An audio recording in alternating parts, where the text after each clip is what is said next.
B are Ambedkar की जीवनी। B are Ambedkar Jayanti 14 अप्रैल को मनाई जाती है। उन्हें बाबा साहेब के नाम से जाना जाता था। उन्होंने संविधान सभा की प्रारूप समिति की अध्यक्षता की थी। वे भारत के पहले विधि एवं न्याय मंत्री थे। भीमराव रामजी अंबेडकर, जिन्हें बी आर अंबेडकर के नाम से भी जाना जाता है, का जन्म 14 अप्रैल 1891 को महू, भारत में हुआ था। हर साल 14 अप्रैल को अंबेडकर जयंती मनाई जाती है। उनके प्रारंभिक वर्षों, शिक्षा, राजनीतिक जीवन, पुनः समझौते, पुस्तकों और उनके जीवन के अन्य पहलुओं पर एक नजर डालें। भारत के सर्वोच्च न्यायालय में अंबेडकर जयंती समारोह। मुख्य न्यायाधीश ने भारतीय संविधान के निर्माता डॉक्टर अंबेडकर को पुष्पांजलि अर्पित की। बाबा साहेब के नाम से प्रसिद्ध डॉक्टर बी आर अंबेडकर एक भारतीय विधिवेत्ता, अर्थशास्त्री, राजनीतिज्ञ और समाज सुधारक थे। उन्होंने संविधान सभा की प्रारूप समिति की अध्यक्षता की और भारत के पहले विधि एवं न्याय मंत्री भी थे। पूरा नाम भीमराव रामजी अंबेडकर, जन्म 14 अप्रैल 1891, जन्म स्थान महू, भारत, मृत 6 दिसंबर 1956, मृत। पिता रामजी मालोजी सकपाल, माता भीमाबाई सकपाल। जीवन साथी रमाबाई अंबेडकर, मृत्यु 1906, मृत्यु 1935।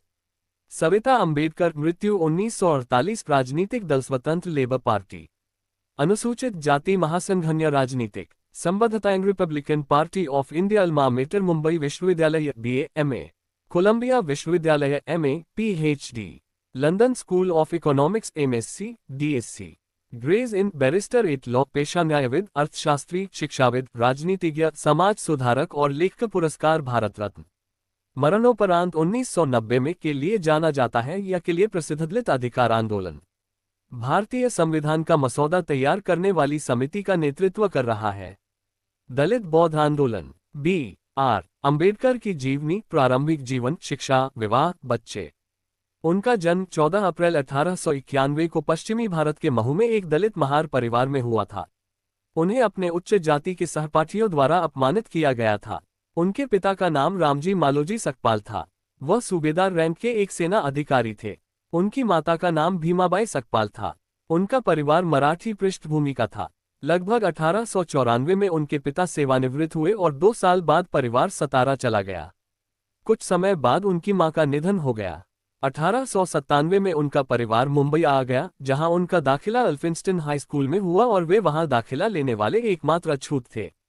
रिपोर्टों के अनुसार लगभग 15 साल की उम्र में उनका विवाह 9 साल की रमाबाई से हुआ। उन्होंने लगभग 1907 में मैट्रिक की परीक्षा पास की और अगले वर्ष एल्फिंस्टन कॉलेज में दाखिला लिया। ये कॉलेज बॉम्बे विश्वविद्यालय से संबद्ध था। उनके अनुसार महार जाति से ऐसा करने वाले वे पहले व्यक्ति थे। उन्होंने 1912 में बॉम्बे विश्वविद्यालय से अर्थशास्त्र और राजनीति विज्ञान में डिग्री प्राप्त की। उन्हें बड़ौदा, अब वडोदरा, के गायकवाड़ शासक द्वारा छात्रवृत्ति प्रदान की गई थी। उन्होंने संयुक्त राज्य अमेरिका, ब्रिटेन और जर्मनी के विश्वविद्यालयों में शिक्षा प्राप्त की। गायकवाड़ के अनुरोध पर उन्होंने बड़ौदा लोक सेवा में प्रवेश लिया, लेकिन फिर से उनके उच्च जाति के सहयोगियों द्वारा उनके साथ दुर्व्यवहार किया गया। इसके बाद उन्होंने वकालत और अध्यापन का रुख किया। उन्होंने दलितों के बीच नेतृत्व स्थापित किया और उनकी ओर से विभिन्न पत्रिकाओं की स्थापना की। वे सरकार की विधान परिषदों में दलितों के लिए विशेष प्रतिनिधित्व दिलाने में भी सफल रहे। उन्होंने कांग्रेस और गांधी ने अछूतों के साथ क्या किया 1945 भी लिखा। बी आर अंबेडकर का अस्पृश्यता का विरोध। उन्होंने सामाजिक भेदभाव के खिलाफ अभियान चलाया, खासकर दलितों पर, जिन्हें अछूत भी कहा जाता है। उन्होंने अपने दृष्टिकोण से दलित बौद्ध आंदोलन को भी प्रेरित किया और बौद्ध समाज की स्थापना की। बाबा साहेब स्वयं अपने स्कूल के दिनों से ही छुआछूत से पीड़ित थे। उन्हें घड़े से पानी लेने की अनुमति नहीं थी। ज्यादातर समय अगर उसे पानी पीना होता है तो चपरासी दूर से ही पानी डालता है। कुछ रिपोर्टों में ये भी बताया गया है कि उसे एक बोरी पर बैठाया जाता था, जिसे उसे हर दिन अपने साथ ले जाना पड़ता था। जब वे मुंबई के Sydenham college of commerce and economics में प्रोफेसर के रूप में पढ़ा रहे थे तो उनके सहकर्मी उनके साथ पीने के पानी का जग साझा नहीं करते थे।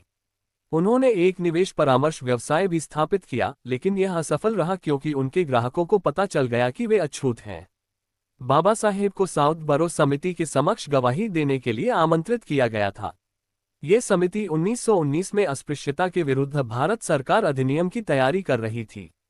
अंबेडकर जी ने अछूतों और अन्य धार्मिक समुदायों के लिए पृथक निर्वाचक मंडल और आरक्षण की व्यवस्था की वकालत की। उन्होंने 1920 में मुंबई से मूकनायक नामक साप्ताहिक पत्रिका का प्रकाशन शुरू किया।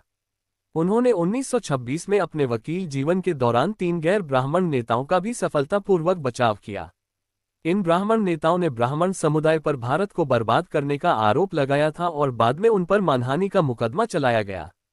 ये जीत बाबा साहेब के लिए जातिवाद के विरुद्ध एक बड़ी जीत थी और इसने अस्पृश्यता के विरुद्ध आंदोलन को जन्म दिया। इसके अलावा बॉम्बे उच्च न्यायालय में वकालत करते हुए उन्होंने शिक्षा को बढ़ावा देने और अछूतों के उत्थान का प्रयास किया। उन्होंने दलितों की शिक्षा, कल्याण और सामाजिक आर्थिक सुधार को बढ़ावा देने के इरादे से एक केंद्रीय संस्था, बहिष्कृत हितकारिणी सभा की स्थापना की। उन्होंने 1927 तक अस्पृश्यता के विरुद्ध एक सक्रिय आंदोलन शुरू करने का निश्चय कर लिया। उन्होंने सार्वजनिक पेयजल स्रोतों को खोलने और अछूतों को शहर की मुख्य जल टंकी से पानी भरने की अनुमति देने के लिए जन आंदोलन और मार्च शुरू किए। उन्होंने हिंदू मंदिरों में प्रवेश के अधिकार के लिए भी संघर्ष किया। 1927 के अंत में एक सम्मेलन में उन्होंने जातिगत भेदभाव और अस्पृश्यता को वैचारिक रूप से उचित ठहराने के लिए मनुस्मृति की निंदा की। उन्होंने इस बात पर जोर दिया कि भारत में रोजगार जन्म से तय होता है और इसके परिणामस्वरूप अन्य क्षेत्रों में श्रम की गतिशीलता कम हो जाती है, जिसका भारत के आर्थिक विकास पर और अधिक प्रभाव पड़ता है। Doctor B.R. अंबेडकर और पूना पैक्ट। ये समझौता 24 सितंबर 1932 को महात्मा गांधी और डॉक्टर B.R. अंबेडकर के बीच यरवदा सेंट्रल जेल, पूना में दलित वर्ग की ओर से ब्रिटिश सरकार के विधानमंडल में चुनावी सीटों के आरक्षण के लिए हस्ताक्षरित किया गया था। ये 4 अगस्त 1932 के सांप्रदायिक पंचाट का परिणाम था, जो सांप्रदायिक हितों के बीच विभिन्न तनावों को हल करने के प्रयास में ब्रिटिश सरकार द्वारा भारत के विभिन्न विधानमंडलों में विभिन्न समुदायों को सीटें आवंटित करने का प्रस्ताव था। दलितों के नेताओं, मुख्यतः डॉक्टर B.R. अंबेडकर ने इस प्रस्ताव का समर्थन इस विश्वास के साथ किया कि इससे दलितों को अपने हितों को आगे बढ़ाने की अनुमति मिल जाएगी। दूसरी ओर महात्मा गांधी ने इसका विरोध किया क्योंकि उनके अनुसार इससे भारत की स्वतंत्रता की कोशिश कमजोर हो जाएगी। गांधी जी ने जेल में आमरण अनशन की घोषणा की और यह 18 सितंबर से शुरू हुआ। परिणामस्वरूप डॉक्टर B.R. अंबेडकर ने गांधी जी की मृत्यु तक पृथक निर्वाचिका के लिए अपना समर्थन छोड़ने से इनकार कर दिया। अंततः वे और हिंदू नेता एक समझौते पर सहमत हुए जिसमें पृथक निर्वाचक मंडल को अस्वीकार कर दिया गया, लेकिन दलितों को हिंदू निर्वाचक मंडल में 10 साल की अवधि के लिए अधिक प्रतिनिधित्व दिया गया। कहा जाता है कि अंबेडकर ने ब्लैकमेल की शिकायत की, लेकिन दूसरी ओर इस समझौते ने भारतीय राष्ट्रवादी आंदोलन के भीतर अस्पृश्यता के विरुद्ध आंदोलन की शुरुआत की। Doctor B.R. अंबेडकर की जीवनी, राजनीतिक करियर। Doctor B.R. अंबेडकर को 1935 में सरकारी लॉ कॉलेज, बॉम्बे का प्रिंसिपल नियुक्त किया गया था। ये पद 2 वर्षों तक रहा। दिल्ली विश्वविद्यालय के रामजस कॉलेज के संस्थापक श्री राय केदारनाथ की मृत्यु के बाद उन्होंने कॉलेज के शासी निकाय के अध्यक्ष के रूप में कार्य किया। 13 अक्टूबर को नासिक में येओला धर्मांतरण सम्मेलन में अंबेडकर ने धर्म परिवर्तन करने की अपनी मंशा की घोषणा की और अपने अनुयायियों को हिंदू धर्म छोड़ने के लिए प्रोत्साहित किया। Doctor B.R. अंबेडकर ने 1936 में इंडिपेंडेंट लेबर पार्टी की स्थापना की, जिसने 1937 में बंबई में केंद्रीय विधानसभा के लिए 13 आरक्षित और 4 सामान्य सीटों के लिए चुनाव लड़ा। पार्टी को क्रमशः 11 और 3 सीटें मिलीं। 15 मई 1936 को उन्होंने अपनी पुस्तक जाति का विनाश प्रकाशित की।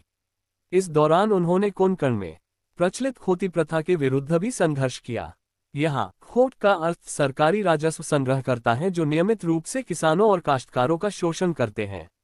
1937 में अंबेडकर ने बंबई विधानसभा में एक विधेयक पेश किया जिसका उद्देश्य सरकार और किसानों के बीच सीधा संबंध स्थापित करके खोटी प्रथा को समाप्त करना था।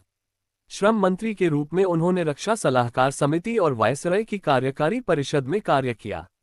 1940 में पाकिस्तान की मांग को लेकर मुस्लिम लीग के लाहौर प्रस्ताव के बाद उन्होंने पाकिस्तान पर विचार शीर्षक से 400 पृष्ठों का एक ग्रंथ लिखा, जिसमें पाकिस्तान की अवधारणा का उसके सभी पहलुओं में विश्लेषण किया गया। बाबा साहेब ने अपनी रचना शूद्र कौन थे में अछूतों के गठन को समझाने की कोशिश की। उनकी राजनीतिक पार्टी बाद में अनुसूचित जाति संघ में तब्दील हो गई। 1946 में भारतीय संविधान सभा के चुनावों में इसका प्रदर्शन खराब रहा। बाद में बाबा साहेब बंगाल की संविधान सभा के लिए चुने गए, जहां मुस्लिम लीग सत्ता में थी। 1952 में उन्होंने बॉम्बे उत्तर से पहला भारतीय आम चुनाव लड़ा, लेकिन हार गए। वे राज्यसभा के सदस्य बने, मूलतः एक नियुक्त सदस्य। 1954 में भंडारा से उपचुनाव में उन्होंने दोबारा लोकसभा में प्रवेश करने का प्रयास किया, लेकिन वे तीसरे स्थान पर रहे। और 1957 में दूसरे आम चुनाव तक बाबा साहेब का निधन हो चुका था।